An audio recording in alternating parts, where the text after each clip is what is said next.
একটা হাদিসে আসছে তোমরা সন্তানদেরকে সন্ধ্যাবেলায় ছেড়ে দিও না, যখন যদি ছাড়তেই হয় তাহলে সন্ধ্যা যখন হয়ে যাবে একবারে পরিপূর্ণরূপে তারপরে ছেড়ো। কেন বলা হচ্ছে এগুলো?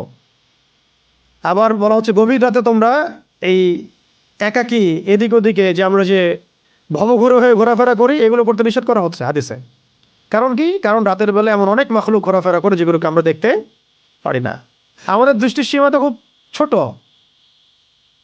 সকালবেলা মোরগ ডাকে, খেয়াল করেছেন? কেন ডাকে জানেন? সে ফেরেশতা দেখতে পারে।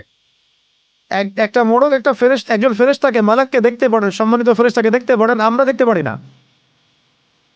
ওই জন্য তখন পড়তে হয় আল্লাহুম্মা ইন্নী আসআলুকা মিন ফাদলিকা, আল্লাহুম্মা ইন্নী আসআলুকা মিন ফাদলিকা। আবার দেখো রাতের বেলা কুকুর চিল্লাচিল্লি করে বেশি। রাতের বেলা কি করে? কুকুর চিল্লাচিল্লি করে বেশি। কুকুরের ডাক শুনলে আমাদেরকে পড়তে হবে আউযু বিল্লাহি মিনাশ শাইতানির রাজিম। কারণ কুকুর দেখতে পারে জিন শয়তান।